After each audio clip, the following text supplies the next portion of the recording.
It was after I had my son, after I was married, had the house, everything that everybody dreams of having.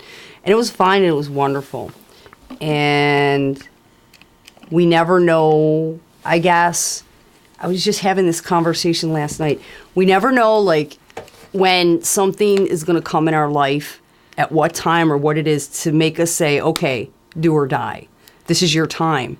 You're either going to rise above it or it's going to be your rock bottom, okay? So I feel that my greatest effort, okay, thus far, was put forth when I was upstairs, you know, out, just like lying down, and all of a sudden I couldn't breathe. And I was like, ooh, I can't breathe. This is weird. And then my hands start to tingle and my feet start to tingle. And I'm like, wow, this is really weird. Then I got chest pain. Now I really can't breathe. Now my face is red. Now I'm sweating. Now I'm like, oh my God, I'm having an allergic reaction. What's going on? I have something wrong with me. I couldn't breathe. So, and I was doing nothing. There was a totally non-stressful situation. I run down the stairs and I'm holding on to my railing. It was upstairs in my house.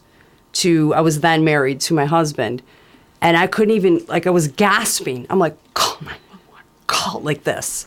He's like, oh my God, you know, because I was absolutely, you know, fine before that. So he dials 911. I had the firemen, all these paramedics out. You know, my son was maybe, I don't know, about 1 year old, maybe not even, in the living room. And they got everything out there thinking, oh my God, what have you eaten? And this is an allergic reaction. And they put me on a stretcher. And all the neighbors on my street are out. And I'm like, wow. And they put me in the ambulance. And I'm laying there.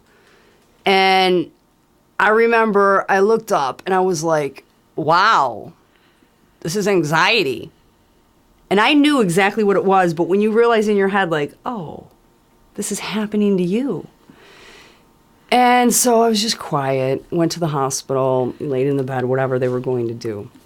And the 2 years to follow that was such a struggle with different physicians, medications, self-help people, that they're trying to understand what's going on in your head. You actually take on all kinds of crazy obsessions. It went from anxiety to panic disorder to agoraphobia to OCD to where I was checking the locks in the house 5 times and making sure the knobs were off on the stove, okay? And it was just mental. And it was doctors prescribing this, and this that didn't help me. And it was a mad chase through a maze for like 2 years. Finally, to find this little Filipino doctor, God bless him, that I only saw once, and prescribed me something that worked for me, that went bam, and it worked. And it stabilized, balanced me. It worked for me. But that was after a horrible 2 years of my life that I never want to relive. However, I'm grateful for it.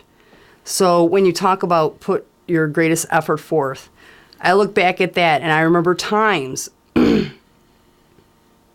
this is where self-awareness comes in. We don't realize if you're self-aware, you know. Doctors will put you on different medications that will actually cause processes to start that aren't things that are not even wrong with you, okay? And I remember laying in bed and fully knowing, I remember I said to my husband at the time, I go, wow, right now I feel like we had these French doors, you know, off our bedroom. I said, right now I feel like jumping off the porch. But I knew enough that it wasn't me that wished to do that, right? It was the medication they were trying to shove down my throat, okay?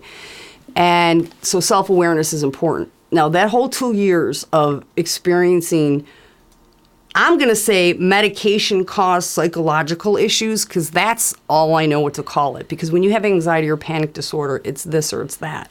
So they're prescribing me all kinds of medications that have to do with disorders that I didn't even have that cause disorders.